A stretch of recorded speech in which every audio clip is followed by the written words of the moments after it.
Sinabi ko naman na kasi sa'yo, Kuya Reggie. Dito ka na sa akin magtrabaho. Hindi ka pa mahihirapan. Kahit na magkaiba ang tatay natin, kapatid pa rin kita. At handa pa rin akong tulungan ka. Lalo pa nga at buntis ang asawa mong sa Ate Gina. Sambit ni Edward sa kanyang kuya na si Reggie. Nagagalak naman ang puso ni Reggie dahil sa mga naririnig niya mula sa kanyang kapatid. Nahihiya na din kasi talaga ako sa Edward eh. Isipin mo, ilang beses mo na akong tinulungan noon. Pero hindi ko pa rin naayos ang sarili ko. Lalo pa nga at nagpatuloy pa rin ako sa bisyo ko. Pero wag ka mag-alala. Tinigil ko naman na talaga yung mga kalokohan ko. Ayaw ko namang isipin mo na inaabuso ko yung mga pagtulong na ginagawa mo sa akin.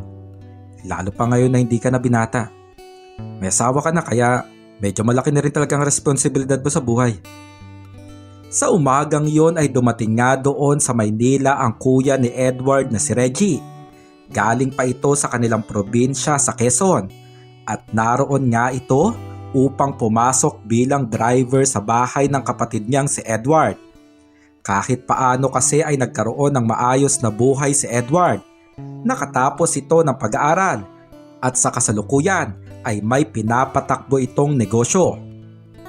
Hindi tulad ni Reggie na hindi nakatapos dahil naging mabarkada ito at nagkaroon ng iba't ibang bisyo.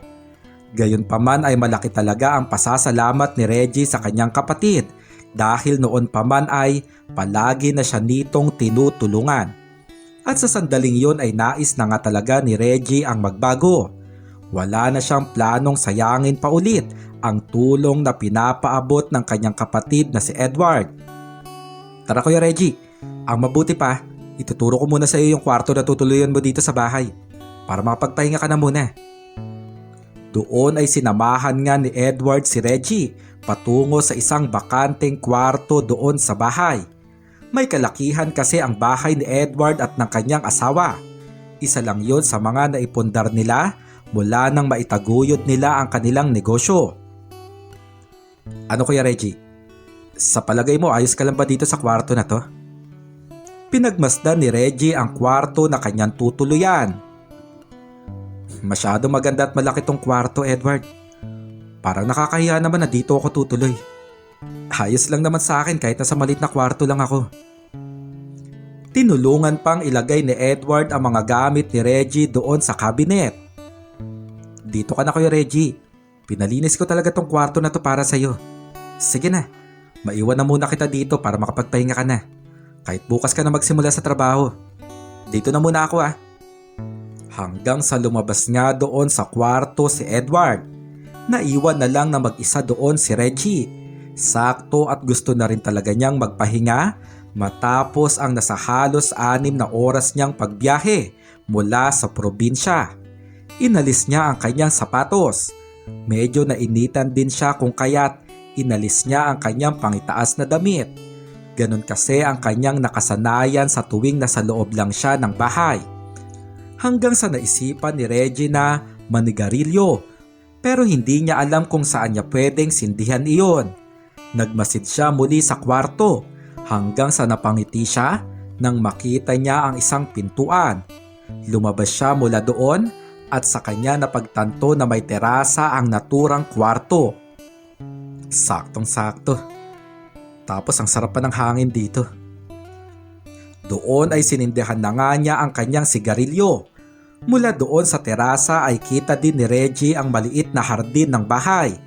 Hanggang sa naningkit ang mga mata niya sa babae na kanyang nakita. Kasalukuyan nitong nagdidilig ng halaman. Simple lang ang suot nito. Nakasuot lang to ng puting t-shirt at pajama. Nakatsinelas lang din ito at nakaponytail ang buhok. Dahil sa kasimplehan nito ay naisip ni Reggie na marahil ay isa itong kasambahay. Hindi niya naiwasang mapangiti habang pinagmamasdan nito. Kahit pa kasi na simple lang ang ayos ng naturang babae, ay litaw na litaw pa rin ang kagandahan nito. Mestisa ang balat at medyo namumula pa nga ang pisngi habang nasisikatan ng araw. Ang ganda naman ng kasambahay na to. Siguro, si Edward ang pumili sa babaeng yan para maging kasambahay siya dito. Ibang klase rin talaga ang taste nitong kapatid ko eh. May asawa na kaya siya? Nako, maswerte ka at nagbago na ako. Kasi kung katulad pa rin ako ng dati, siguradong hindi ka makakaligtas sa akin. Hanggang sa nakita niyang lumakad na ang babae papasok sa loob ng bahay. Nagkataon na natapos na ring manigarilyo si Reggie kung kaya't bumalik na rin siya sa loob ng kwarto. Alas 7 ng gabi nang tawagin ni Edward si Reggie doon sa kwarto nito para maghapunan. Saktong gising na rin si Reggie matapos ang nasa halos 3 oras niya ring pagpapahinga. Sumabay ka na sa amin kumain, Kuya Reggie. Kasi bihira lang din ako maghapunan dito sa bahay eh. Kaya habang wala ako sa opisina, gusto ko naman makasama ka sa dinner. Magkasabay nga silang bumaba ni Reggie at nagtungo doon sa hapagkainan. Hanggang sa napatigil si Reggie nang muli niyang makita ang magandang babae na nakita niya doon sa hardin noong hapon. Ngumiti pa ito sa kanya. Doon ay tila lalo pang nabighani si Reggie sa kagandahan nito. Nang maupo na si Reggie sa bakanting upuan, ay pinakilala na nga sa kanya ni Edward ang naturang babae. Kaya Reggie, siya ang asawa ko si Elisa. Saglit na napatigil si Reggie. Hindi niya lubos sa kalain na ang magandang babae na nasa kanyang harapan ay kanya palang hipag dahil asawa pala ito ni Edward. Masaya ako makilala ka, Kuya Reggie. Naikikwento ka na rin kasi sa akin itong si Edward eh. Ngumiti lang si Reggie. Medyo nakakaramdam siya ng hiya ng sandaling iyon. Kaya Reggie, madalas na nandito lang sa bayan sa Elisa. Kaya kapag nandito ka lang din at may kailangan ka, magsabi ka lang sa kanya. Madalas din kasi na siyang magpapadrive sa'yo kung sakaling may pupuntahan siya. Sumagot si Reggie. Sige lang Edward. Walang problema doon. Habang sila ay kumakain, ay madalas ang pagsulyap ni Reggie kay Elisa. Hindi pa rin siya makapaniwala na asawa ito ng kanyang kapatid. Hanggang sa pagbalik ni Reggie sa kwarto, ay hindi na mawala sa isipan niya ang kagandahan ni Elisa. Para ba itong anghel na naglalaro sa kanyang isipan? Ang swerte naman ni Edward. Sobrang ganda ng asawa niya. Imposibleng hindi niya gabi-gabing ginagamit sa Elisa. Sino ba namang lalaki ang di magnanais sa babaeng katulad niya? Kasalukuyang naninigarilyo doon sa sala si Reggie hanggang sa makarinig siya ng tila pagtawa ng isang babae. Napakunot ang noo ni Reggie. Si Elisa ba yung tumatawa? Ilang saglit pa ay narinig na din niya ang pagtawa ng lalaki at nakakasiguro siya na ang pagtawa na yon ay mula sa kapatid niyang si Edward. Doon ay nakakasiguro si Reggie na sa sandaling yon ay naghaharutan ang mag-asawa. Sa huli ay minabuti niyang hindi napansinin ito. Lumabas siya ng kwarto para sana kumuha ng tubig sa kusina. Pero nang mapadaan siya sa hallway ay mas dinig niya nga doon ang ingay ng mag-asawang sina Edward at Elisa. Patuloy sa pagtatawanan ang mga ito. Muli ay hindi na sana ito papansinin ni Reggie, pero biglang nanaig ang katahimikan. Hindi na iwasan ni Reggie na mas lumapit pa doon sa pintuan ng kwarto ng mag-asawa. Hanggang sa bahagya niyang dinig ang bulungan ng mga ito. Ako bahala. Subukan lang natin. Dinig na sambit ni Edward. Hindi sumasagot ang babaeng asawa. Ilang segundo ulit na nagkaroon ng katahimikan hanggang sa narinig na rin ang boses ni Elisa. Edward, sandali lang. Hindi ko talaga kaya eh. Pwede bang katulad na lang ng dati? Napapakunot ang noo ni Reggie. Hindi niya mawari kung ano ba ang pinag-uusapan ng mga ito doon sa loob ng kwarto. Hanggang sa narinig na nga niya ang isang kakaibang ingay.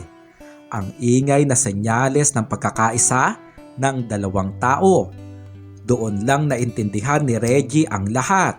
Dahil sa sandaling yon ay namumutawi na pala doon sa loob ng kwarto ang isang kaganapan. Hindi kalakasan ang ingay na kumakawala mula kay Elisa. Katamtaman lang ito, kaya bahagya lamang itong dinig ni Reggie mula sa labas ng pintuan ng kwarto. Napapabulong si Reggie sa kanyang isipan.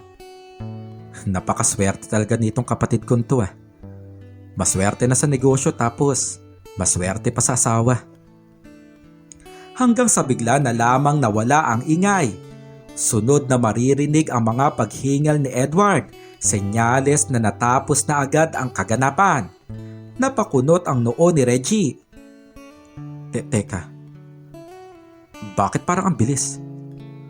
Wala pa yata sa 3 minuto yun ah. Napakamot siya sa ulo hanggang sa narinig niya ang boses ni Elisa. Han, hindi mo na ba kaya magpangalawa? Parang nabitin kasi ako sa sobrang bilis mong matapos. Sumagot si Edward. Pasensya na Han. Napagod na ako eh. Pwede bang bukas na lang ulit? Inaantok na rin kasi talaga ako. Hindi sumagot si Elisa, pero nakakasiguro si Reggie na dismayado ang babaeng asawa doon sa loob ng kwarto. Napaismit si Reggie. Ang hina naman nitong kapatid kong to. Hindi pa mapagbigyan tong asawa niya.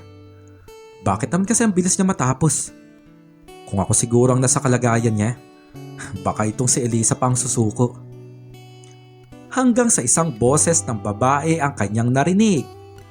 Sinong susuko ang sinasabi mo? Napalingon si Reggie sa kanyang likuran at nakita niya nga ang isang dalagang estudyante na nakasuot pa ng school uniform. Naningkit ang mga mata ni Reggie dahil hindi naman niya ito kakilala. Sino ka? Lalapit pa sana dito si Reggie pero biglang hinatak ng dalaga ang kanyang isang braso at dinala ito sa likuran na para ba siyang babalian. Aray ko! Ano ba? Bitiwan mo nga ako! Sumagot ang dalaga. Anong ginagawa mo dito? Magnanakaw ka no? Dahil doon ay bumukas ang pintuan ng kwarto ng mag-asawa. Lumabas si Edward na naka-shorts at walang pangitaas na damit, habang si Elisa ay nakabalot ang kumot sa sarili. Ano nangyayari dito? Sumagot ang dalaga. Ate Elisa, kilala niyo ba to? Paano to nakapasok dito sa bahay? Doon ay inawat na rin ni Elisa ang dalaga. Danica, ano ka ba?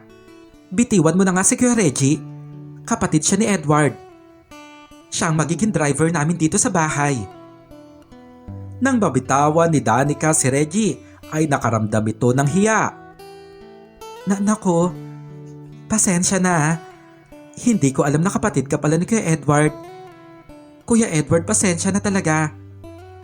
Nagbuntong hininga si Edward. Hayaan mo na yun, Danica. Siya nga pala ang kapatid ko si Kuya Reggie. Kapatid ko siya sa nanay. Galing siya sa probinsya at ngayon lang siya nakarating dito sa bahay. Kuya Reggie, siya ang kapatid ni Elisa, si Danica. Galing din siya sa probinsya, pero nandito siya para mag-aral ng college. Kami kasi ang nagpapaaral sa kanya eh. Makikita na hiyang-hiya pa rin si Danica sa nangyari. Kuya Reggie, pasensya na talaga kung napagkamalan kita magnanakaw ha. Hindi ko naman kasi alam eh. Sumagot si Reggie. Wala na yun sa akin. Kalimutan na lang natin. Hanggang sa magtanong ang dalaga na si Danica. Ate Elisa, bakit nakabalot ka ng kumot? Nilalamig ka ba? Namula ang pisngi ni Elisa hanggang sa si Edward ang sumagot. Matutulog na kasi sana kami. Teka, ano nga bang ginagawa niyo dito sa tapat ng kwarto namin? Nagkatinginan saglit sina Reggie at Danica. Sumagot si Reggie. Magpupunta lang sana ako papunta dyan sa terasa. Hanggang sa nakasalubong ko nga tong si Danica. Tumango si Edward. Ganun ba? Sige na Kuya Reggie. Bumalik ka na sa kwarto mo para makapagpahinga ka na. Ikaw din Danica. Magpunta ka na sa kwarto mo at magbihis. Sigurado maaga pa ang pasok mo bukas. Doon ay nagsipasukan na nga sila sa kani-kanilang mga kwarto. Nang makabalik si Reggie sa kwarto, ay medyo iniinda niya pa rin ang kanyang braso na muntik nang baliin ni Danica. Ibang klaseng batang yun. Parang napilayan pa ata ako sa ginawa niya. Naupo siya sa gilid ng kama hanggang sa ramdam nga niya ang panunuyot ng kanyang lalamunan. Doon lang niya naalala na magpupunta nga pala dapat siya sa kusina para kumuha ng tubig. Muling lumabas ng kwarto si Reggie at nagtungo nga siya doon sa ibaba sa kusina para uminom ng tubig. Matapos niyon ay saglit siyang nagsindi ng sigarilyo at tumambay doon sa balkonahe ng bahay. Hanggang sa muli niyang narinig ang boses ni Danica. Kuya Reggie. Sa paglingon ni Reggie ay nakita niya ngang muli ang dalagang kapatid ni Elisa. Sa sandaling yon ay hindi na ito nakasuot ng school uniform. Nakasuot na ito ng puting sando at maiksing shorts na nakasanayan niyang pantulog. Ikaw pala, Danica. Akala ko natulog ka na. Bakit ka pala nandito? Hanggang sa naupo sa bakanteng upuan si Danica. Nakita po kasi kitang bumaba. Naisip ko lang na makipagkwentuhan sa'yo kay Reggie. Saka nga pala, pasensya na po talaga sa nangyari kanina ha. Pero maitanong ko lang po, bakit ba nandun ka kanina sa tapat ng kwarto nila Kuya Edward? Ano po bang ginagawa niyo doon? Napatigil si Reggie. Halatang nag-isip siya ng idadahilan. Wala naman. Nagkataon lang talaga na napadaan ako doon.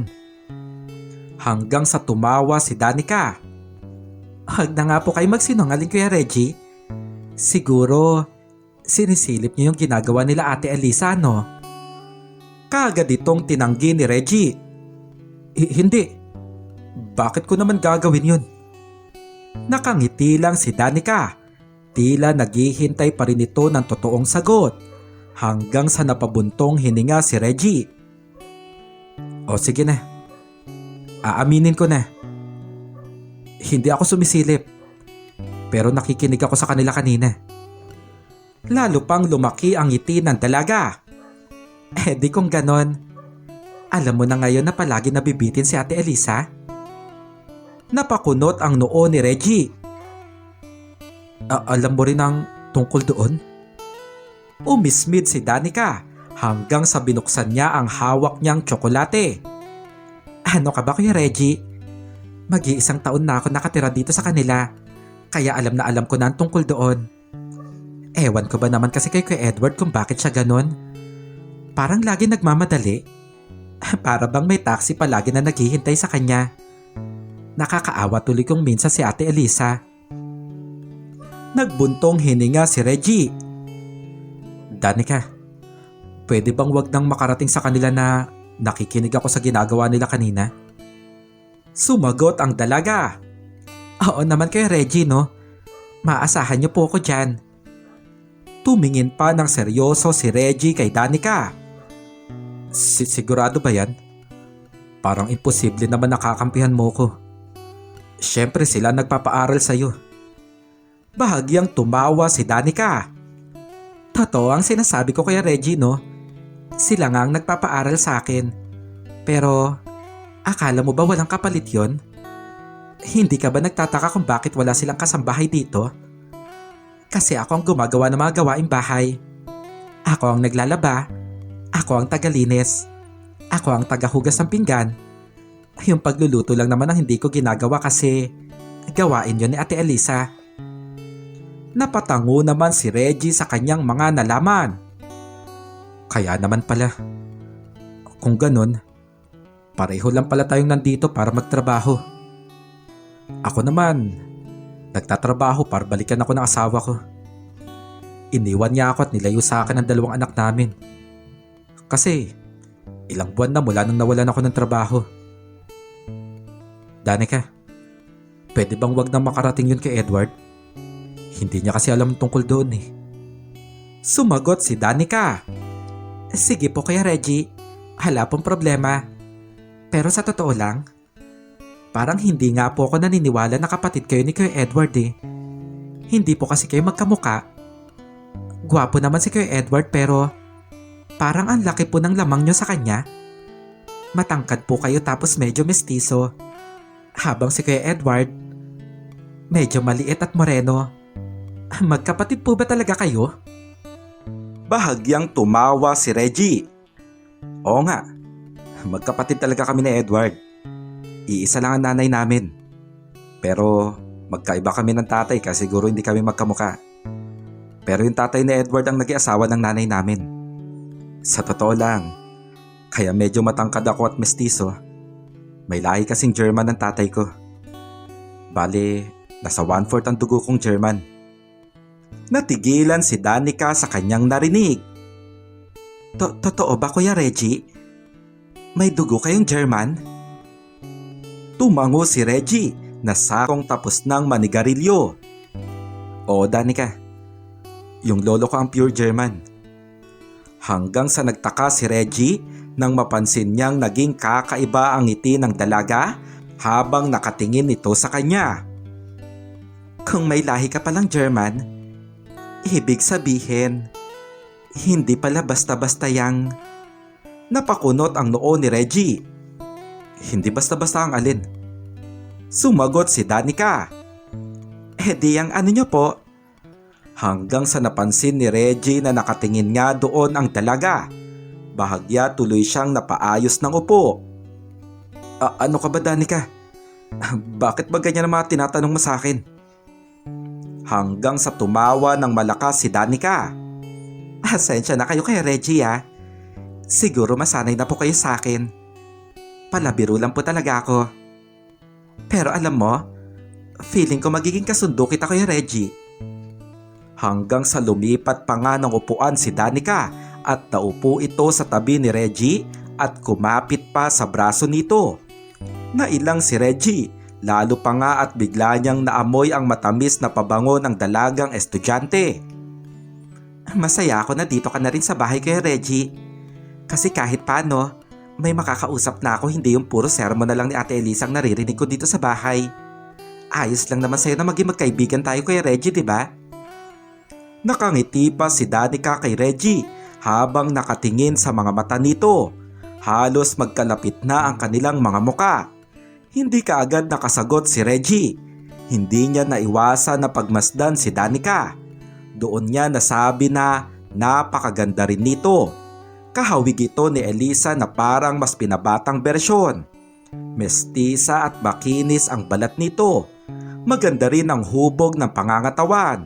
Sa edad na 20 anyos ay hinog na ang kagandahan nito. Kuya Reggie, bakit hindi ka na sumasagot? Nakakainis, parang ayaw mo naman ata ako maging ka-close. Doon ay sumagot na nga si Reggie. Hindi naman sa ganon. Nandito na ako eh. Parang imposible naman na hindi tayo magiging magkasundo. Ilan lang naman tayong nandito sa bahay. Natuwa naman si Danica sa sagot ni Reggie. Mabuti naman kung ganon kay Reggie. Kahit paano hindi na ako masyadong mababagot dito sa bahay. Sa sobrang tuwa ni Danica ay yumakap pa siya kay Reggie. Dahil doon ay mas lalo ngang naamoy ni Reggie ang mabangong halimuyak ng pabango ng dalaga. Teka lang Danica, medyo lumayo ka nga sa akin. Baka makita tayo ng ate mo. Bumitaw din naman si Danica. Bakit kaya Reggie? Ano naman kung makita niya tayo? Umiwas ng tingin si Reggie. Hindi maganda na yung mayakap-yakap ka sa akin ng ganyan. Hindi ka naman na bata. Danica, ayaw ko lang na maging masama ang tingin nila sa akin. Lalo pa sa kapatid ko si Edward. Gusto kong patunayan na hindi ko nasasayangin yung tulong na pinapabot niya sa akin ngayon. Umirap si Danica at inayos ang kanyang sarili. Parang yakap lang. Ano bang masama doon? Napaka-arte mo naman pala Mr. German. Simula ngayon, Mr. German lang itatawag ko sa'yo dahil nga may lahi ka namang German eh. Natawa na lang din na napapailing si Reggie. Bahala ka kung anong gusto mo. Hanggang sa magtanong si Danica. Pero gusto ko lang malaman, totoo ba na kapag may lahing German? Hanggang sa bumulong si Danica kay Reggie. Nanlaki ang mga mata ni Reggie sa tanong ng dalaga. Danica, ano ka ba naman? Hindi mo dapat tinatanong yung mga ganyang bagay. Panay tawa naman si Danica. Ayun kasi ang sinasabi ng marami kapag may lahi daw na German ng isang lalaki. Di bali na nga, matutulog na ako ah. Malay natin sa mga susunod na araw. Masubukan ko rin yan. Lalo pang natigilan si Reggie. Anong sabi mo? Sumagot si Danica. Wala Kuya Reggie. Ang sabi ko matutulog na ako. Sige na, good night. Hanggang sa lumakad na nga si Danica papasok sa bahay para matulog. Sinundan pa ito ng tingin ni Reggie at napapailing siya. Kung ano-anong sinasabi niya. Ibang-iba na talaga mga kabataan ngayon. Makatulog na nga rin. Sa mga sumunod na araw ay mas lalo pa ngang naging magkasundo sina Reggie at Danica. Madalas silang mag-asaran at magkwentuhan sa tuwing naroon sila sa bahay. Kahit paano ay natuwa na rin si Reggie sa dalaga. Nakita rin naman kasi niya na masaya talaga itong kasama at nawawala palagi ang kanyang pagkabagot sa tuwing wala siyang ginagawa doon sa bahay. Pero madalas pa rin niyang napapansin na may kakaiba sa tuwing dumidikit ito sa kanya. Naisip na lang niya na marahil ay sobrang komportable lang talaga sa kanya si Danica. 4:00 ng hapon, walang pasok ang dalaga. Naroon sila ni Reggie sa hardin. Tinutulungan ito ni Reggie sa pagsasampay ng mga nilabhan na damit. Totoo ba Kuya Reggie? Mahilig pa naman ako sa bulalo. Ilibre mo naman ako doon. Bahagyang tumawa si Reggie. Sige ba, walang problema. Pagkatapos mo sa lahat ng gawaing bahay, magpupunta tayo doon sa sinasabi kong masarap na kainan. Tutal, kakabigay lang sa akin kagabi ni Edward ng sahod ko. Tuwang-tuwa ang dalagang si Danica sa pagpayag ni Reggie. Patuloy sila sa pagsasampay doon sa bakuran hanggang sa lumapit sa kanila si Elisa. Kuya Reggie, may ipapasuyo sana ako. Kaagad na tumigil si Reggie sa kanyang ginagawa. Sige lang Elisa, ano ba yung ipapasuyo mo? Sumagot si Elisa. Yung bintana kasi doon sa kwarto namin ni Edward. Parang sira na at hindi ko maisarado. Kitang-kita pa naman kami mula doon sa katabing bahay. Napatango si Reggie. Baka kulang lang sa langis yun Elisa. Halika, ang mabuti pa titingnan ko. Dito muna kami Danica ha. Hanggang sa nagtungo nga sa kwarto sina Reggie at Elisa. Medyo namangha pa nga si Reggie sa kwarto ng mag-asawa. Malawak kasi ito at maraming gamit. Parang bahay na nga ito kung titingnan. Napakalaki rin ng kama na naroon na parang kasya ang nasa 5 tao. Kuya Reggie, heto nga pala yung bintana na sinasabi kong hindi ko maisarado. Pwede bang pakitingnan? Baka lang kasi magawan mo ng paraan. Lumapit si Reggie doon sa tinuturo ni Elisa hanggang sa nakita niya nga doon ang isang bintana na hindi magawang isara. Kailangan lang tong langisan. Ako nang bahala dito Elisa. Napangiti naman si Elisa. Sige Kuya Reggie, maraming salamat ha. Maliligo na siguro muna ako. Hanggang sa kinuha nga ni Elisa ang kanyang tuwalya at nagtungo siya sa banyo na naroon lang din sa loob ng kwarto. Habang si Reggie ay nagpunta muna doon sa kusina. Naghanap siya ng langis at nang makita niya ito ay lumakad na siya pabalik sa kwarto ng mag-asawa. Pero bago pa siya makakyat sa hagdan ay nasalubong pa niya si Danica na katatapos lang magsampay ng mga nilabhan nitong damit. Kuya Reggie, tuloy ba tayo doon sa sinasabi mong kakainan natin? Napaisip si Reggie. Pwede naman. Sige Danica, aasikasuhin ko lang itong pinapagawa ng ate mo tapos aalis na tayo.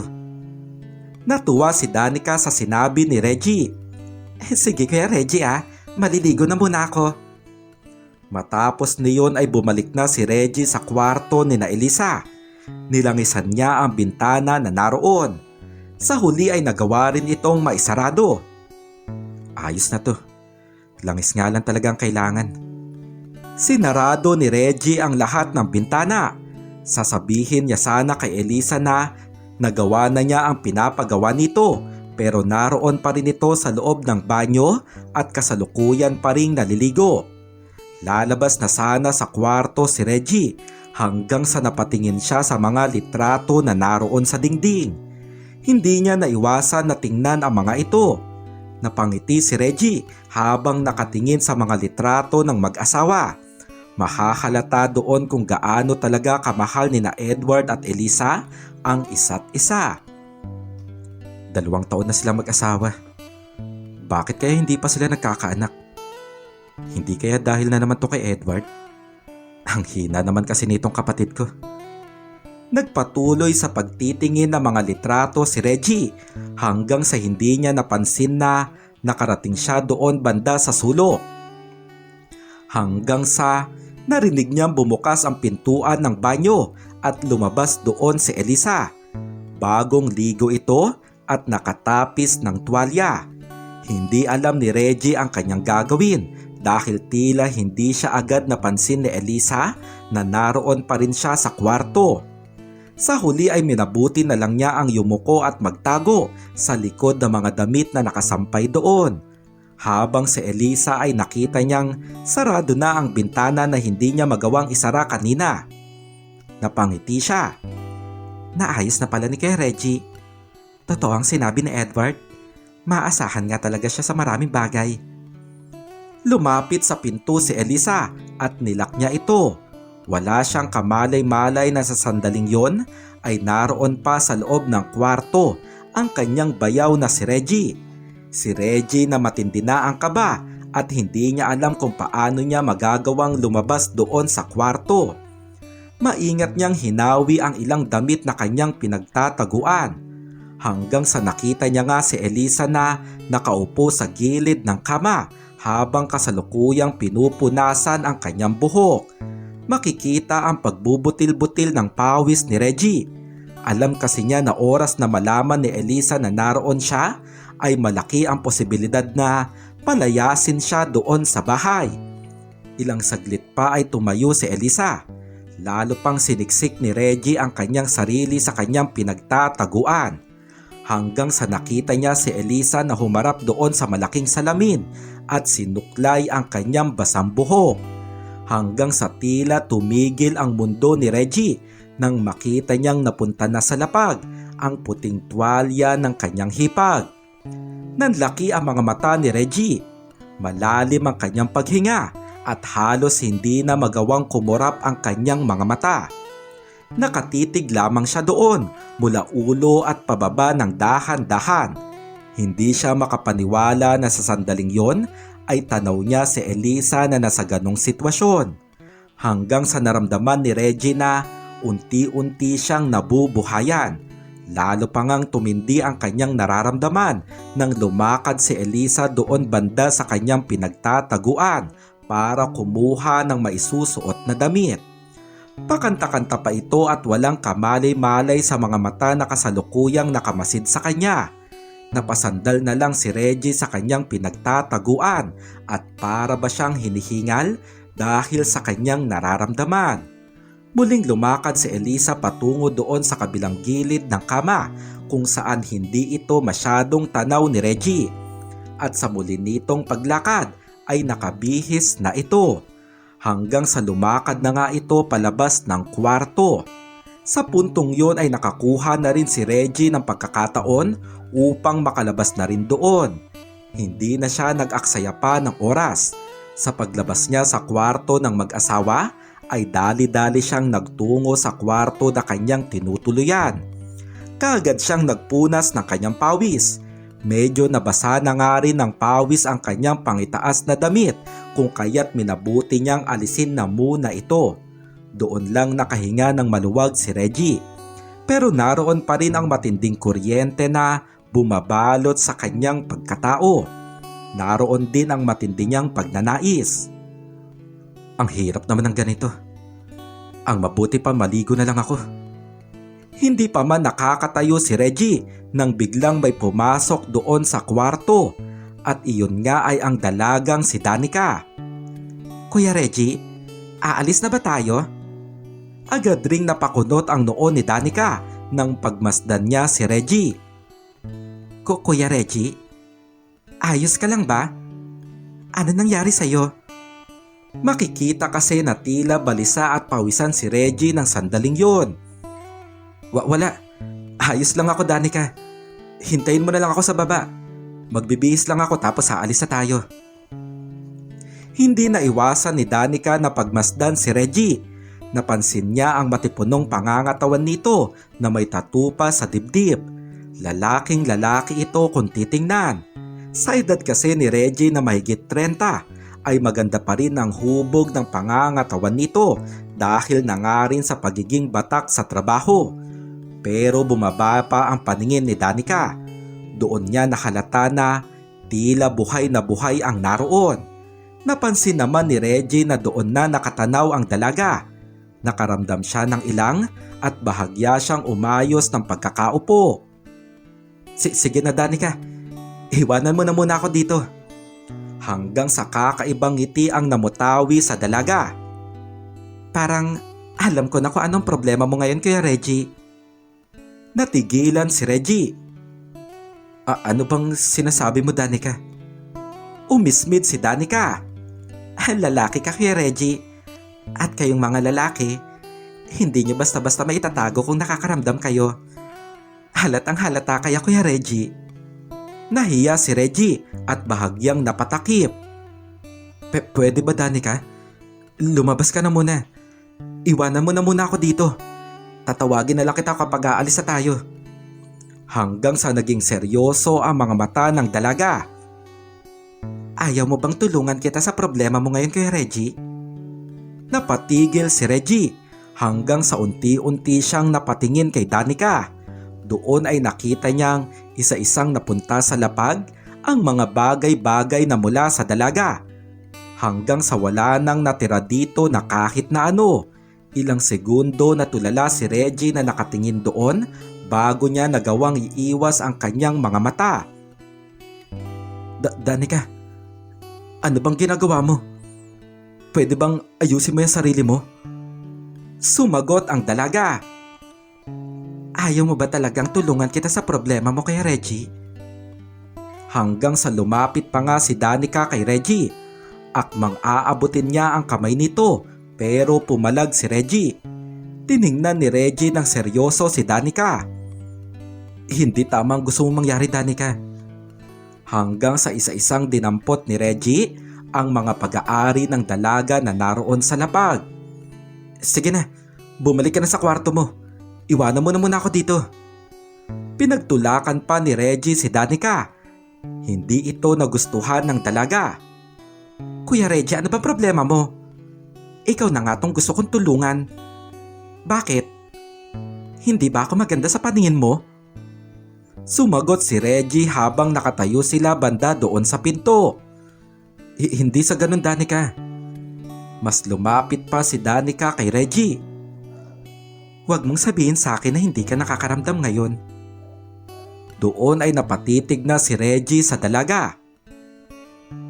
Nakatitig sila sa mata ng isa't isa. Kuya Reggie, nandito ako. Tingnan mo ko. Titigan mo ko kahit kailan mo gusto.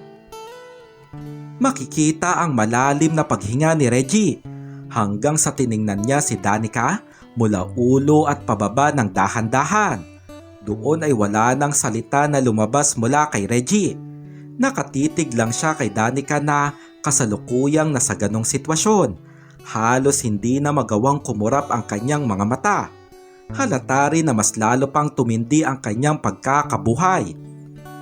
Ano kaya, Reggie? Ayaw mo ba talagang subukan? Doon ay sumagot na si Reggie. Sigurado ka pa talaga na gusto mo, Danica? Baka pagsisihan mo. Umiling si Danica na napahawak pa sa braso ni Reggie. Hindi, Kuya Reggie. Handa ako. Hindi ako magsisisi. Dahil kagustuhan ko talaga to. Napaismid si Reggie. Di sige. Subukan natin. Basta wag mo lang ako sisisihin sa kung ano man ang danasin mo. Unti-unti naman nang napangiti si Danica. Mas lumapit pa sa kanya si Reggie at humawak ito sa magkabilaan niyang bewang. Doon ay tila dumaloy ang kuryente sa mga ugat ni Danica. Matindi na rin ang kanyang nararamdaman na para ba siyang nilalagnat. Hanggang sa pinadama nga ni Reggie sa dalaga ang isang matamis na halik. Napapikit ang mga mata ni Danica at napakapit siya sa balikat ni Reggie. Lalo pa nga nang maramdaman niyang unti-unting lumalalim ang naturang halik. Hanggang sa saglit na tumigil si Reggie. Bumulong siya sa kaliwang tenga ni Danica. Kaagad naman na sinunod ng dalaga ang utos ni Reggie. Nahiga siya doon sa kama habang si Reggie ay nananatiling nakatayo. Hanggang sa makikita na isa-isa na ring napunta sa lapag ang mga bagay-bagay na mula kay Reggie. Sa huli ay wala na ring natira dito na kahit na ano. Talaga nga namang nabuhayan na ng matindi si Reggie. Habang si Danica ay napagtanto na tama ang kanyang hinala. Hindi basta-basta ang nasa kanyang harapan na para bang nagkaroon na siya ng pangamba para sa kanyang sarili. Malalim ang kanyang paghinga. Nanaigman ng bahagya ang kanyang takot pero wala siyang planong umatras pa. Lalaban siya ng sandaling yon hanggang sa nagtungo na nga rin doon sa kama si Reggie. Muling nagtama ang kanilang mga mata. Sabihin mo lang sa akin kung gugustuhin mo na umatras. Hindi pa man sumasagot si Danica ay pinadama nang muli sa kanya ni Reggie ang isang matamis na halik. Ang halik na yon ay naging mitya para magpatuloy na nga sila sa isang kaganapan. 5:00 ng hapon, naroon lang sa balkonahe ng kwarto si Elisa. Kausap niya sa cellphone ang mister niyang kasalukuyang naroon sa opisina ng kanilang negosyo.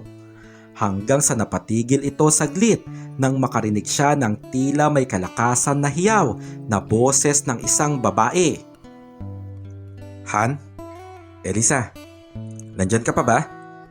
Sumagot si Elisa. Edward, sandali lang ha. Parang may narinig kasi ako. Parang malakas na tili ng isang babae. Teka lang, ang mabuti pa sisilipin ko lang si Danica. Tinapos ni Elisa ang tawag. Nagtungo siya sa kwarto ni Danica pero hindi niya nakita doon ang dalaga niyang kapatid. Sunod siyang nagtungo sa kwarto ni Reggie. Kuya Reggie? Kuya Reggie, nandyan ka ba? Ilang segundo pa bago sumagot si Reggie mula sa loob ng kwarto. Elisa? Bakit? Pasensya na. Nagbibihis kasi ako kaya hindi ko pwede buksan ang pinto. Sumagot si Elisa. Itatanong ko lang sana kung nakita mo si Danica. Segundo pa ulit ang lumipas bago sumagot si Reggie. Nagpaalam siya sa akin kanina. Ang sabi niya, may bibilin daw siya sa mall. Pero uuwi din daw siya kaagad.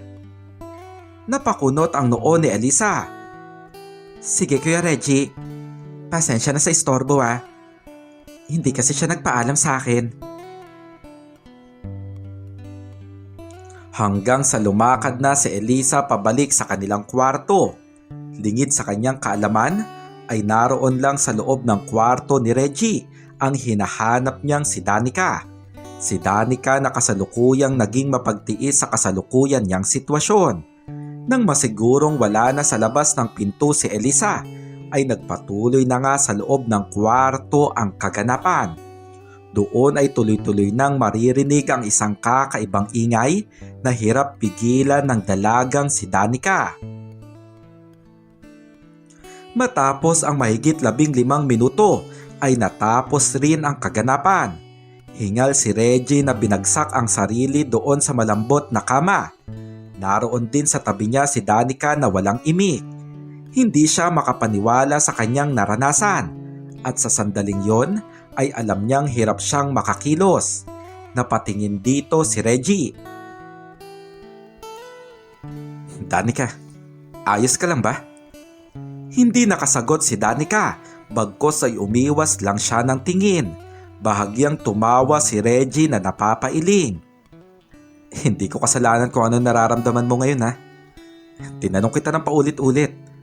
Ang sabi mo kakayanin mo. Hanggang sa bumangon na si Reggie.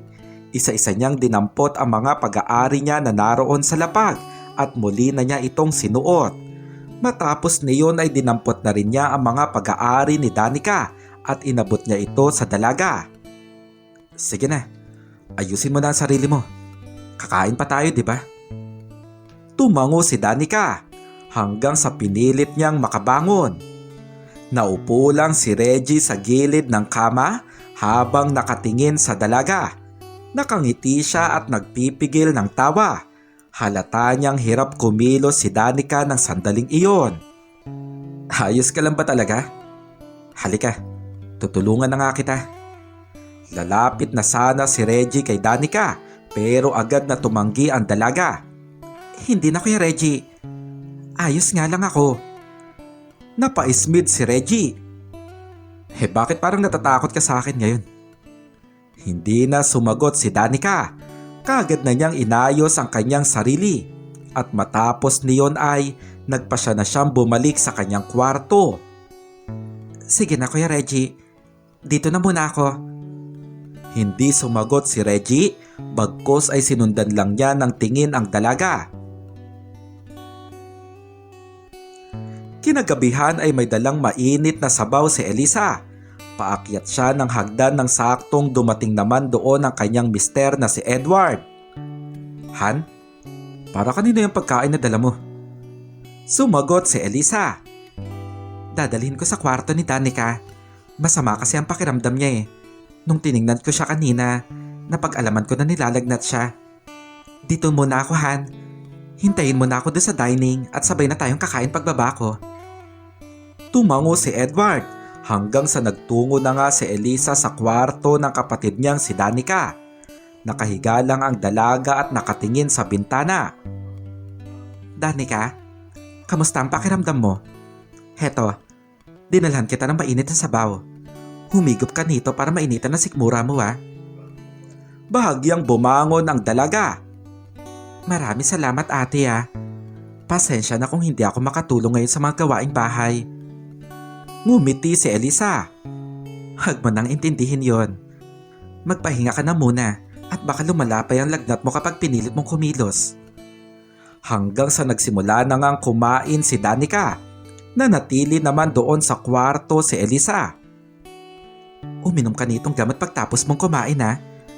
Ano ba kasi nangyari sa'yo? Kaninang umaga maayos naman ang pakiramdam mo ha.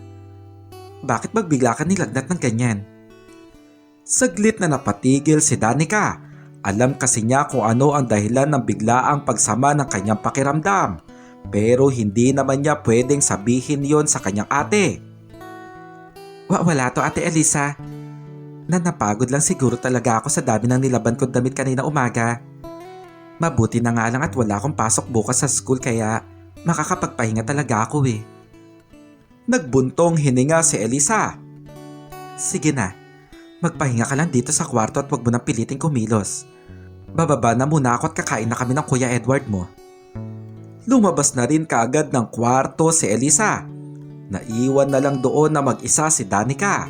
Pero ilang saglit lang ay muling bumukas ang pinto at nakita ng dalaga ang taong dahilan kung bakit masama ang pakiramdam niya sa gabing iyon. Kuya Reggie, anong ginagawa mo dito?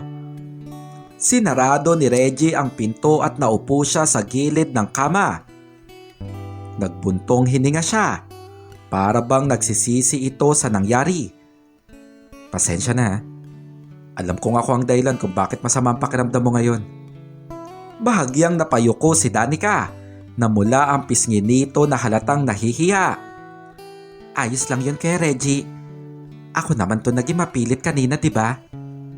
Sumagot si Reggie. Pero hindi ko na sana hinayaan. Hayaan mo, hindi na mangyayari sa'yo yan. Pasensya na talaga. Tatayo na sana si Reggie nang humawak si Danica sa kanyang braso. Kuya Reggie, hindi ako galit. Totoo na nahirapan ako pero hindi ibig sabihin na hindi na ako naging masaya. Kung alam mo lang yung saya na pinaranas mo sa akin, Kaya kahit pa na ganito ang nangyari sa akin, handa akong maulit. Kahit na ilang beses pa. Natigilan si Reggie sa kanyang narinig. Nakita niya na seryoso si Danica sa mga binitiwan nitong salita. Napabuga ng hangin si Reggie. Alam din naman kasi niya sa kanyang sarili na maging siya ay labis na nasiyahan sa naturang kaganapan. Kaya kahit pa na alam niyang mali at delikado, ay gugustuhin pa rin niyang maulit iyon. Sige, pumapayag ako. Pero sa ngayon, magpagaling ka muna. Mahirap na at baka lumala pa yan sama ng pakiramdam mo. Ngumiti at tumango si Danica hanggang sa lumabas na nga si Reggie doon sa kwarto. Lumipas pa ang mga araw, ay unti-unting may napapansin na kakaiba si Elisa sa kapatid niyang si Danica, pati na rin sa kanyang bayaw na si Reggie. Kaya dumating sa punto na sinangguni na niya ito sa kanyang mister na si Edward. Paano mo naman nasabi na parang may kakaiba sa pagitan nila Reggie at Danica? Nang sandaling yon ay nagpunta si Elisa doon sa opisina ng kanilang negosyo. Madalas niyang gawin yon upang masamahan ang kanyang asawa. Katulad na lang kanina bago ko umalis ng bahay. Nakita ko si Danica na naroon sa kwarto ni Kuya Reggie. Tapos si Kuya Reggie, nandun sa banyo at naliligo. Pakiramdam ko dun natulog yung kapatid ko sa kwarto ng kuya mo. Sumagot si Edward. Baka naman maaga lang talaga siya nagpunta doon sa kwarto ni kuya. Sumagot pa ulit si Elisa. Hindi lang yun, Reggie. May pagkakataon din na hinahanap ko si Danica. Hindi ko siya makita sa buong bahay eh. Malakas ang kutob ko na naroon siya sa kwarto ni Kuya Reggie. Tapos nung nakaraang araw, sinundo ni Kuya Reggie si Danica sa school. 12:00 ng gabi na sila nakauwi. Hindi ko naman sila inutusan na magpunta sa palengke eh.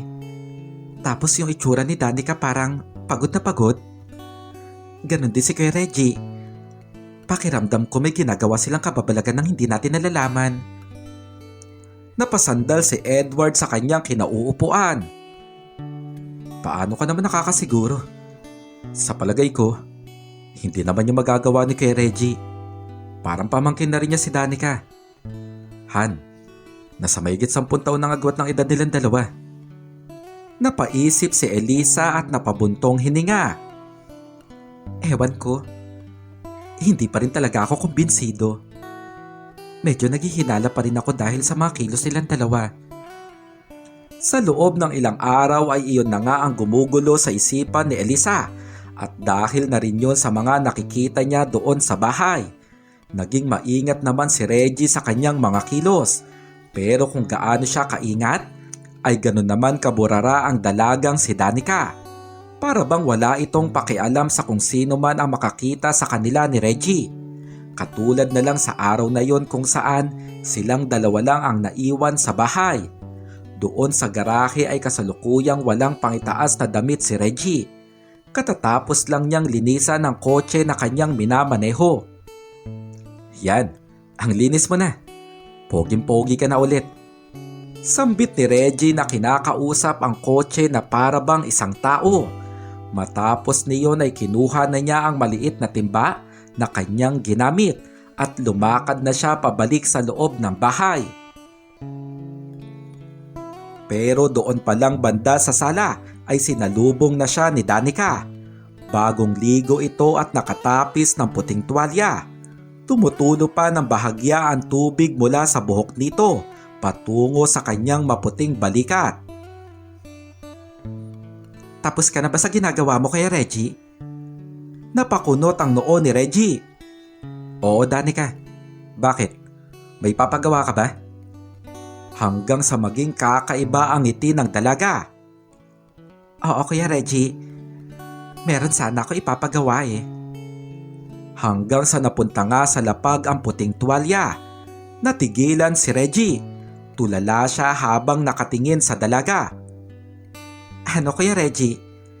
Alam mo naman na siguro kung ano yung ipapagawa ko, no? Hanggang sa natawa si Reggie na napapailing. Pwede ba, Danica? Katatapos lang natin kagabi, di ba? Mas lumapit pa si Danica at kumapit sa balikat ni Reggie. Ano naman ngayon? Napaismit si Reggie. Anong oras na, Danica? Pwede bang damputin mo na yung tuwalya?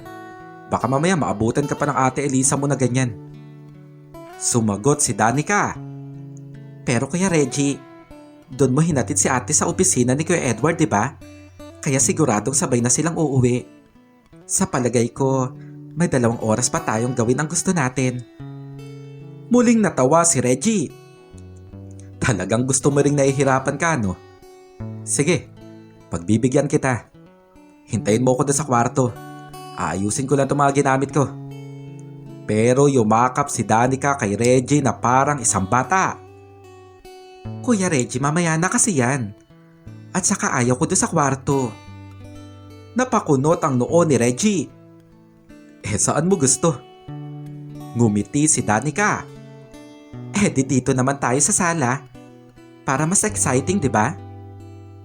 Tutal, tayong 2 lang naman ang nandito.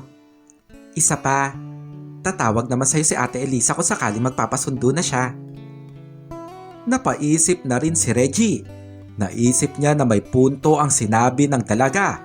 Isa pa ay gusto niya ring maranasan ang mas nakakapanabik na kaganapan. Yung tipong naghahalo ang saya at matinding kaba. Sigurado ka ba, Danica?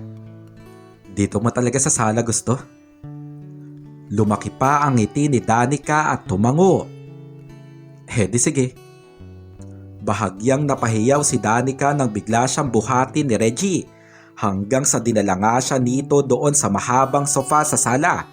Pagdating doon ay hindi na nag-aksaya pa ng oras si Reggie. Agad niyang pinadama kay Danica ang isang matamis na halik na agad rin namang sinabayan ng dalaga. At doon ay nagpatuloy na nga sila sa isang tagpo. Doon mismo sa sala ay namutawi ang isang kaganapan na pareho nilang kagustuhan at makailang beses na nilang pinagsasaluhan.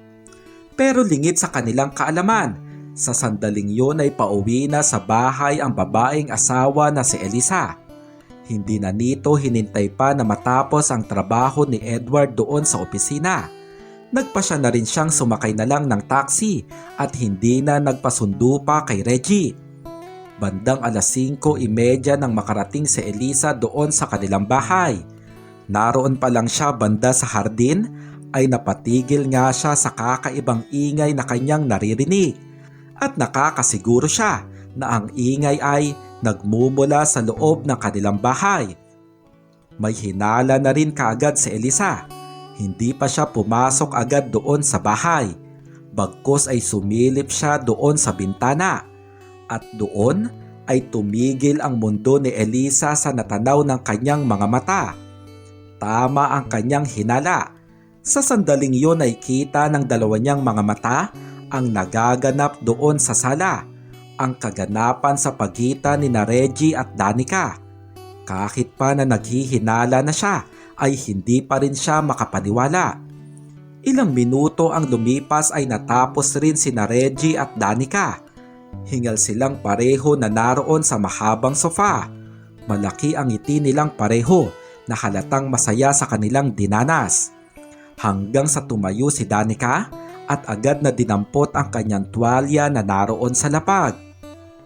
Sige na Kuya Reggie, aakyat na ako sa kwarto ko ha. Umakyat na nga si Danica sa kwarto habang si Reggie ay nakaupo pa rin doon sa sala. Medyo pawisan nito at matindi pa rin ang pagod. Doon naman sa bintana ay naroon pa rin ang babaeng asawa na si Elisa. Nakatingin siya kay Reggie na kasalukuyan pa rin nasa ganong sitwasyon. Napahawak si Elisa sa kanyang bibig dahil sa kanyang natatanaw. Hindi siya makapaniwala. Sa sandaling yon ay buhay na buhay pa rin kasi ang naroon. Napapalunok ng laway si Elisa.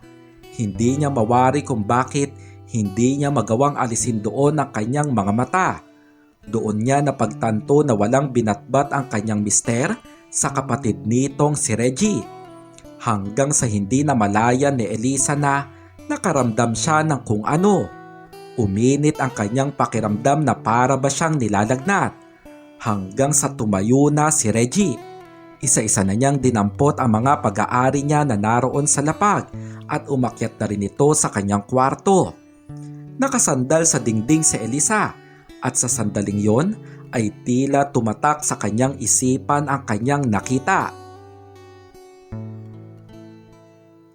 Alas 8 ng umaga ay papasok na sa opisina ang lalaking asawa na si Edward, pero hindi niya nakita doon sa loob ng bahay ang kanyang misis na si Elisa. Sa huli ay minabuti ni Edward na umalis na. Sa pagpunta niya doon sa garahe kung nasaan ang kanyang kotse ay napatigil siya nang makitang naroon si Elisa. Tila nagtatago ito sa likuran ng mga halaman na para bang may tinatanaw sa kung saan. Han, anong ginagawa mo dyan?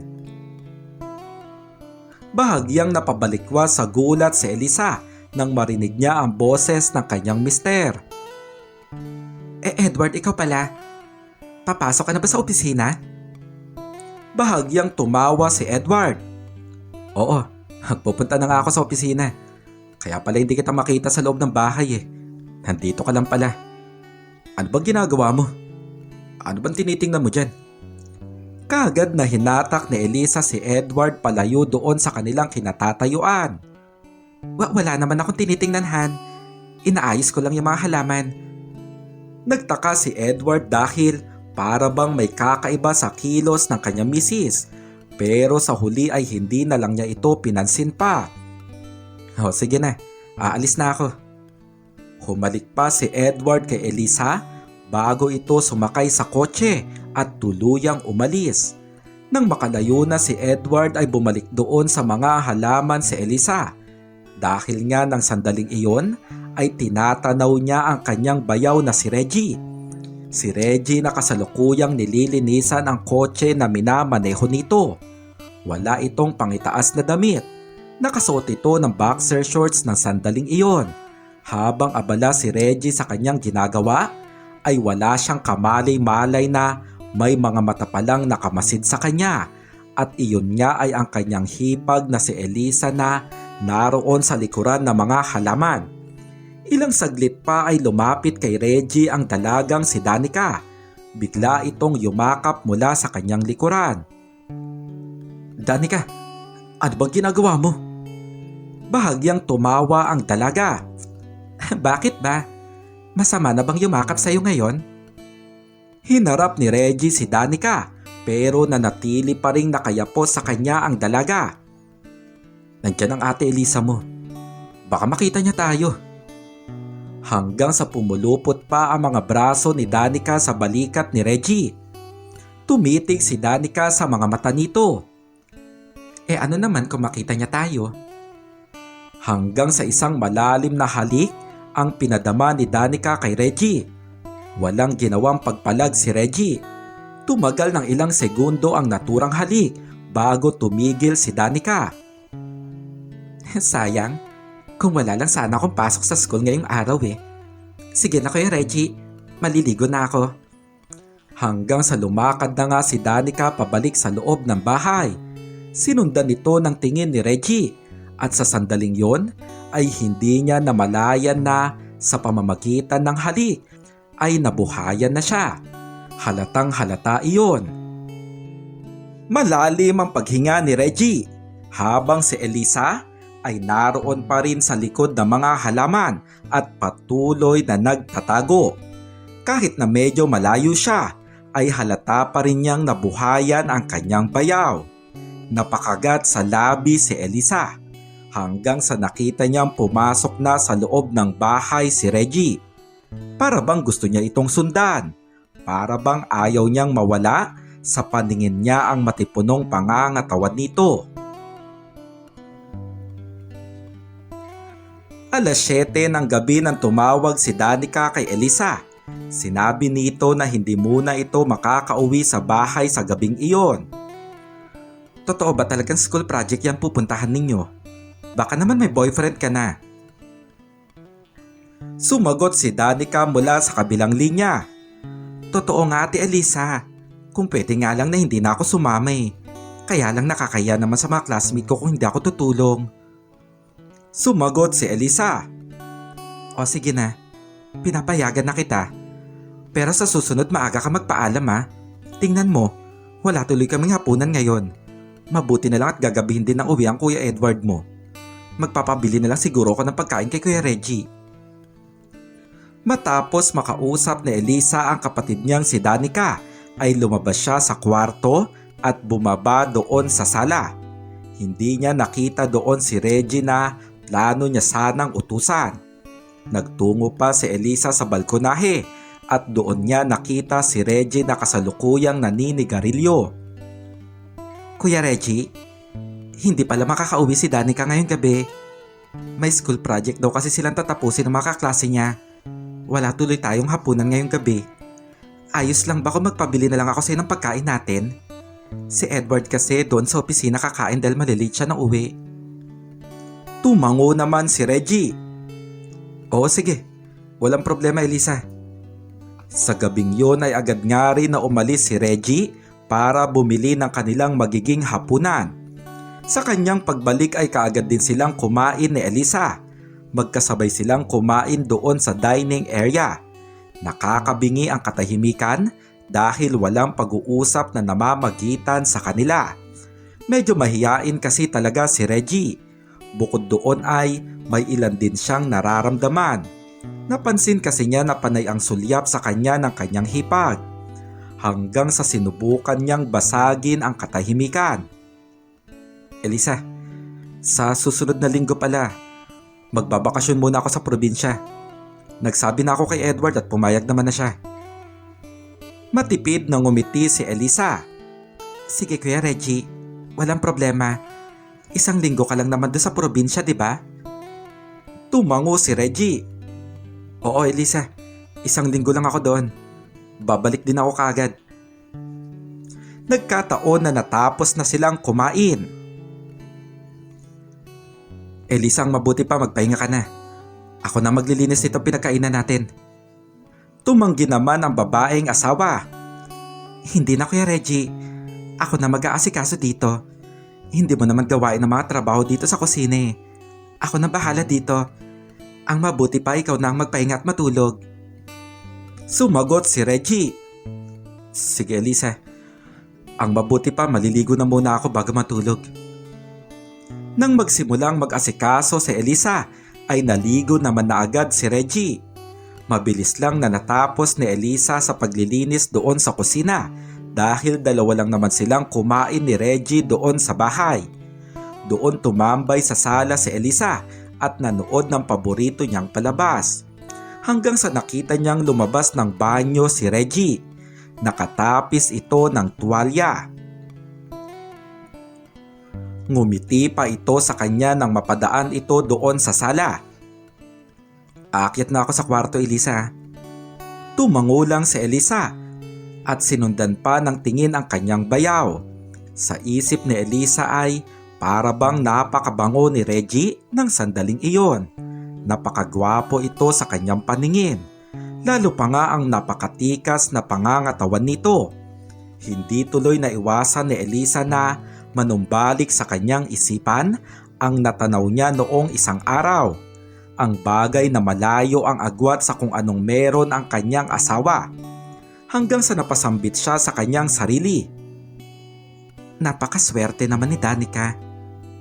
Nagulat siya sa lumabas sa kanyang bibig. Hindi niya rin mawari kung bakit nasambit niya iyon. Ano ba tong sinasabi ko? Sa puntong yon ay nahirapan na nga siyang awatin ang kanyang nararamdaman. Tila ba naroon ang kanyang matinding pagnanais. Pakiramdam niya ay nilalagnat siya dahil sa init ng kanyang balat. Hanggang sa nagpasya na siyang umakyat na rin doon sa kwarto. Bandang 10:00 ng gabi na makauwi na sa bahay ang lalaking asawa na si Edward. Katulad ng kanyang inaasahan ay tahimik na sa buong bahay. Halos lahat kasi sila ay maagang natutulog, pwera na lamang sa dalagang si Danica na madalas pang nanonood ng telebisyon doon sa sala. Pero dahil nga wala si Danica sa gabing iyon, ay walang naabutan si Edward na tao doon sa sala. Dumiretso na rin si Edward doon sa kwarto. Nakita niyang wala doon sa kama ang misis niyang si Elisa, pero nakita niyang bukas ang ilaw sa banyo. Kumatok siya sa pinto. Han, nandito na ako. Matagal ka pa ba dyan? Magbabanyo sana ako para maghilamos saglit. Sumagot naman si Elisa. Matatapos na ako. Hintayin mo na lang ako dyan. Naupo na nga lang muna doon sa gilid ng kama si Edward. Isa-isa na rin niyang inaalis ang kanyang sapatos, pati na rin ang suot niyang polo, hanggang sa wala na siyang pangitaas na damit. Ilang saglit pa ay lumabas na nga sa banyo ang kanyang misis. Nakatapis ito ng puting tuwalya. Kakaiba ang ngiti nito kay Edward, hanggang sa lumapit nga sa kanya si Elisa. Pumulupot ang mga kamay nito sa kanyang balikat. Kanina pa kita hinihintay. Mabuti naman at dumating ka na. Hanggang sa tinulak nga ni Elisa si Edward. Napahiga si Edward doon sa malaki at malambot na kama. Bahagya itong tumawa. Ano ba nangyayari sa'yo? Nakainom ka ba? Ngumiti lang si Elisa hanggang sa napunta na nga sa lapag ang puting tuwalya. Lumaki ang ngiti ni Edward habang pinagmamasdan ang kanyang magandang asawa. Hindi na nga napigilan ni Edward ang kanyang nararamdaman at tuluyan siyang nabuhayan. Lalo pa nang mahiga na rin si Elisa sa kanyang tabi. Magkatitig ang kanilang mga mata hanggang sa kusa na ngang naglapat ang kanilang mga labi. Sa paglalim ng naturang halik ay nagpatuloy na nga sila sa isang tagpo. Eksakto 10:30 PM nang mamutawi doon ang isang kakaibang ingay. Ang ingay na senyales ng pagkakaisa ng dalawang tao. Katamtaman lang ang lakas niyon, pero 3 minuto ang nakalipas. Eksakto 10:33 PM ay nanaig ang may kahabaan na ingay mula sa isang lalaki. Senyales yon na tuluyang narating ni Edward ang dulo at tuluyang natapos ang kaganapan. Binagsak ni Edward ang kanyang sarili at muli na siyang nahiga. Medyo hingal ito sa 3 minutong pakikipagsalo sa kanyang misis. Habang si Elisa ay tulala at matinding pagkabitin ang nararamdaman. Hindi na siya nagreklamo pa dahil nasanay na rin siya sa ganon. Pero sa puntong yon ay matindi pa rin ang bumabalot sa kanyang pagkatao. Hindi siya nakontento sa 3 minuto. Napatingin si Edward kay Elisa at napansin niya ngang tahimik ito at tulala. Han, anong problema? Parang tahimik mo dyan. Napalingon na rin si Elisa sa kanyang mister. Hindi mo na ba kayang isa pa? Saglit na natahimik si Edward. Napabuga siya ng hangin. Hindi ka ba nasiyahan sa ginawa natin? Sumagot si Elisa. Para kasing mas masyado pang naging mabilis matapos kumpara sa mga nakaraan eh. Napabuntong hininga si Edward. Pasensya na Han. Hindi ko na kayang isa pa eh. Pwede bang bukas na lang ulit? Pagod na rin kasi talaga ako. Matipid na ngumiti si Elisa pero halata ang pagkadismaya sa mga mata nito. Oo naman. Naiintindihan ko Han. Ayos lang naman sa akin. Napangiti na rin si Edward at humalik pa sa noo ng kanyang misis. Sige na, magbihis ka na para makatulog na tayo. Tapos, kuhanan mo nga rin ako ng pampatulog ko para maging mahimping ang pahinga ko ngayong gabi. Kailangan ko bumawi sa tulog eh. Tumango si Elisa. Tumayo na rin siya at inayos na ang kanyang sarili. Sinunod niya ang utos ng kanyang mister at bumaba siya doon sa kusina para kumuha ng tubig at pills na pampatulog na iniinom ng kanyang asawa sa gabi. Pero bago pa man siya makarating sa kusina, ay nasalubong niya ang bayaw niyang si Reggie. Pababa rin ito ng hagdan. Elisa, gising ka pa pala. Nakauwi na ba si Edward? Sumagot si Elisa. Oo, Kuya Reggie. Nandyan na siya sa kwarto namin. Ikukuha ko lang siya ng gamot niya dyan sa kusina. Ikaw, bakit hindi ka pa natutulog, Kuya Reggie? Sumagot naman si Reggie. Maninigarilyo lang muna ako dyan sa bakuran. Hindi pa kasi ako tinatamaan ng antok eh. Sige Elisa, dito na muna ako ah. Tuluyan ngang bumaba doon sa hagdan si Reggie at nagpunta sa labas ng bahay. Bumaba na rin si Elisa at nagpunta naman sa kusina. Matapos makakuha ni Elisa ng tubig ay saglit pa siyang napasulyap sa labas. Naroon si Reggie at naninigarilyo. Napasulyap ito sa kanya at agad naman na umiwas ng tingin si Elisa. Agad na rin siyang umakyat pabalik sa kwarto nila ni Edward. Doon sa bakuran ay patuloy ngang naninigarilyo si Reggie. Patapos na siya nang biglang dumating doon si Elisa. Elisa? Naupo sa bakanteng upuan ang babaeng asawa. Gusto ko lang din magpahangin saglit. Sumandal pa si Elisa sa kanyang kinauupuan at tumingala ito sa langit. Nakuha naman itong pagkakataon ni Reggie na pagmasdan ang kanyang hipag. Nakasuot ng manipis na sando si Elisa na kanyang pantulog. Doon ay nasabi ni Reggie na napakaganda talaga ni Elisa. Hamak na mas angat talaga ang dating nito kumpara kay Danica, kahit pa nga na mas matanda ito. Hanggang sa napatingin rin sa kanya si Elisa. Agad na umiwas ng tingin si Reggie. Hanggang sa magtanong si Elisa. Kuya Reggie, hinihintay mo ba si Danica? Natigilan si Reggie sa kanyang narinig. Bahagya pa nga siyang nasamit. Hindi Elisa. Bakit mo naman inisip na hinihintay ko si Danica?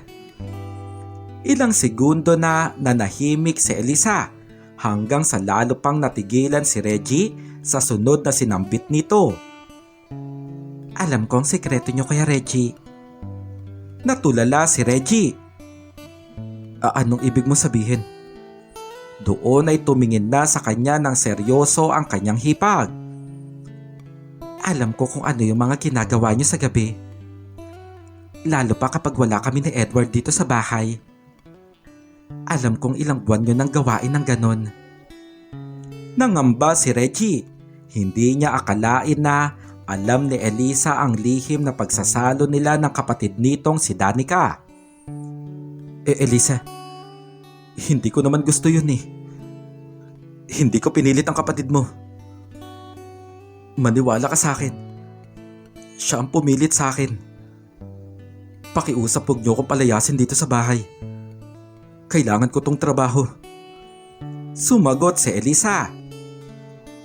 Kung malalaman ni Edward ang tungkol doon, talagang palalayasin ka niya.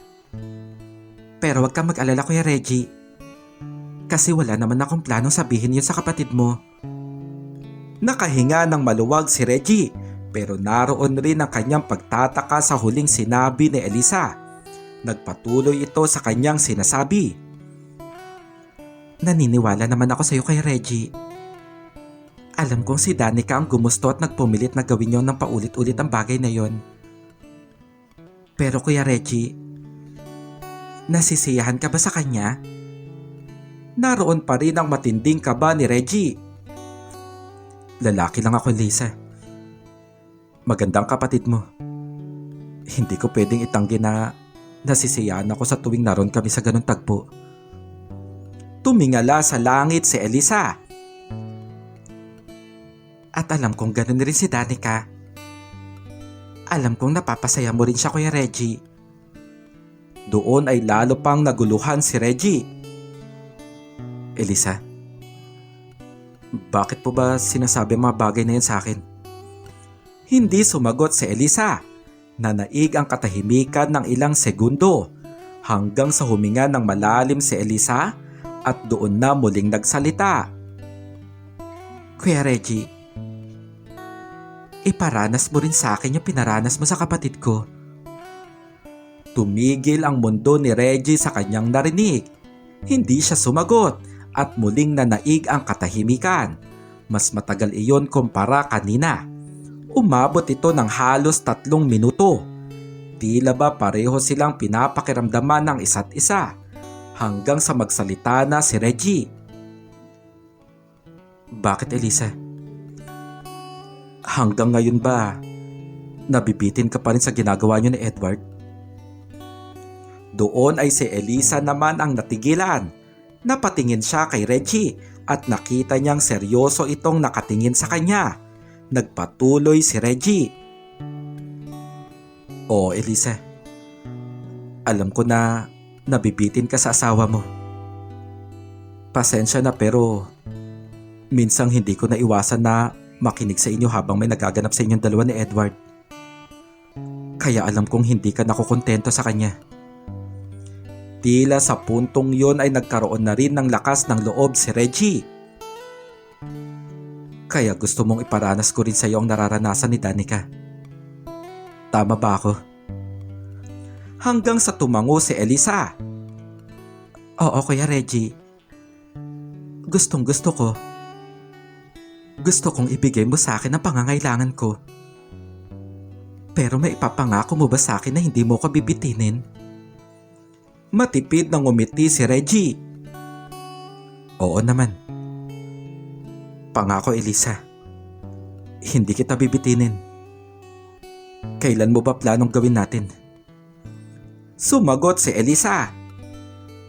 Ngayon mismo, Kuya Reggie. Ngayong gabi natin gawin. Napaisip si Reggie. Pero Elisa, nandyan si Edward. Baka mahuli niya tayo. Sumagot si Elisa. Mahimbing ang tulog ngayon ni Edward. Kahit pa na tumili ako ng tumili ngayong gabi, nakakasiguro kung hindi siya magigising. Napabuga ng hangin si Reggie habang nakatingin kay Elisa. Kita niya sa mga mata nito ang matinding pagnanais sa gabing iyon. Sige, doon tayo sa kwarto ko. Hihintayin kita doon. Tumayo si Reggie at nagtungo nga ito sa kanyang kwarto. Doon pa lamang ay nabuhayan na siya ng sobra. Nagahalo ang kanyang matinding kaba at matinding pananabi. Ilang saglit pa ay pumasok na rin doon sa kwarto niya si Elisa. Nagtama ang kanilang mga mata. Dahan-dahan na lumapit si Reggie kay Elisa. Siningit niya ang ilang hibla ng buhok sa likuran ng tenga nito. Ang ganda mo, Elisa. Sino ba naman ako para tumanggi sa gusto mo? Saglit na napaiwas ng tingin si Elisa. Isang beses lang to, Kuya Reggie. Ngayong gabi lang. Pagkatapos nito, kakalimutan natin ang naganap sa atin. Napaismid si Reggie. Kung isang beses lang pala, di kailangan ko palang sulitin ang una at huling beses na to. Tumango si Elisa. Sulitin mo. Yun ang gusto ko. Yung hindi ako mabibitin. Tumango si Reggie. Ibibigay ko ang gusto mo. Ipaparanas ko sa iyo yung hindi mo nararanasan kay Edward. Hanggang sa makikita na isa-isang napunta sa lapag ang mga bagay-bagay na mula kay Elisa. Sa huli ay wala nang natira dito na kahit na ano. Naging malalim ang paghinga ni Reggie habang nakatingin kay Elisa. Pinagmasdan niya ito mula ulo at pababa ng dahan-dahan. Dapat ko nga talaga itong sulitin, Elisa. Hindi na nag-aksaya pa ng oras si Reggie. Isa-isa na ring napunta sa lapag ang mga bagay-bagay na mula sa kanya at wala na ring natira dito na kahit na ano. Nagulat si Elisa. Hindi siya makapaniwala. Doon ay mas napagtanto niya na malaki ang lamang ni Reggie sa kapatid nitong si Edward. At sa puntong yon ay buhay na talaga ito. Humawak si Reggie sa bewang ni Elisa. Magkatitig ang kanilang mga mata. Napakaganda mo, Elisa. Ngumiti lang si Elisa hanggang sa dinamangan nila ang isang matamis na halik. Malalim iyon na puno ng matinding pananabik hanggang sa binagsak na nga nila ang kanilang mga sarili doon sa malambot na kama at doon ay nagpatuloy na rin sila sa totoo nilang pakay. 11:15 ng gabi nang magsimulang marinig doon sa kwarto ang isang kakaibang ingay. Hindi makapaniwala si Elisa sa kanyang naranasan dahil doon ay hindi niya naiwasan na kumawala ang ingay mula sa kanyang lalamunan. May kalakasan ito. Gayunpaman ay panatag siya na hindi magigising ang asawa niyang si Edward. 15 minuto ang lumipas, eksakto 11:30 ng gabi ay tuloy-tuloy pa rin ang ingay doon sa loob ng kwarto. Sa puntong yon ay nalamangan na nga ni Reggie ang kapatid niyang si Edward sa tagal ng kaganapan. Labis ang saya ni Elisa na para bang nawawala na siya sa kanyang sarili. 15 minuto pa ulit ang lumipas, eksakto 11:45 ng gabi ay patuloy pa rin ang kakaibang ingay. Senyales na hindi pa rin natatapos ang kaganapan. Sa puntong yon ay kalahating oras na silang nasa ganong tagpo. Hindi makapaniwala si Elisa. Doon niya napagtanto na wala talagang binatbat ang mister niyang si Edward. Si Edward na sa sandaling yon ay mahimbing pa rin ang tulog. Eksakto 12:00 ng gabi, patuloy pa rin ang ingay. Hindi pa rin tapos ang kaganapan. Mag-iisang oras na pero patuloy pa rin sina Reggie at Elisa. Gusto na ngang sumuko ni Elisa pero sinulit na lamang din niya ang naturang sandali. Sa puntong yon ay mas malakas na ang ingay na kumakawala mula sa kanyang lalamunan. At eksakto 12:18 ng gabi ay doon lamang natapos ang naturang tagpo. Matindi ang hingal nilang pareho. Para ba silang mauubusan ng hininga habang nakahiga pa rin doon sa malambot na kama? Hindi makapaniwala si Elisa na tatagal yon ng mahigit 1 oras hanggang sa napatingin si Reggie sa kanyang hipag. Elisa, ayos ka lang ba? Napalingon na rin si Elisa. Ayos lang ako kaya Reggie. Maraming salamat at napagbigyan mo ko. Sige na, ang mabuti pa mag-ayos na tayo. Babalik na ako sa kwarto namin ni Edward para makapagpahinga ka na rin. Babangon na sana si Elisa nang hawakan ni Reggie ang kanyang isang kamay. Teka lang Elisa, hindi pa naman ako pagod. Hindi pa rin ako inaantok. Kaya kong umisa pa. Labis na natigilan si Elisa. Ano? Pero kaya Reggie, may 1 oras na yun eh. Kakaibang ngiti ang namutawi kay Reggie. Normal lang sa akin ang ganun Elisa. At sinabi ko na rin sa'yo na gusto kong sulitin ang pagkakataon na to. At yung 1 oras na yon, masasabi kong hindi ko pa nasusulit Elisa. Bakit? Ayaw mo na ba? Unti-unting napangiti si Elisa. Gusto ko kaya Reggie. Ayos lang sa akin. Siguro magpahinga lang tayo ng ilang saglit tapos siguradong kaya ko na ulit. Sumagot si Reggie. Oo naman. Magpahinga muna tayo. Kasi yung pangalawa, siguradong mas matatagalan. Doon ay pareho na nga silang nakangiti. Muling tumabi si Elisa kay Reggie at yumakap pa nga siya dito. Nagpahinga sila at nagkwentuhan ng halos 1 oras. Eksakto 1:00 ng madaling araw ay muli ngang namutawi doon ang isang kakaibang ingay. Senyales na muling namutawi ang isang kaganapan. At totoo nga talaga ang binitiwang salita ni Reggie. Dahil ang ikalawa ay mas tumagal na halos sukuan na ni Elisa. Nagsimula ng 1:00 at natapos yon ng 2:30. Dahil doon ay 3:00 na ng madaling araw, nakabalik si Elisa sa kwarto nila ni Edward. Mahimbing pa rin ang tulog ng kanyang mister. Sobrang nanghihina si Elisa. Matindi ang kanyang pagod. Pero hindi pa kaagad siya nakatulog. Nakatingala siya sa kisame habang may ngiti sa labi. dahil ang 2 beses na kaganapan sa gabing iyon ang pinaka hindi niya makakalimutan.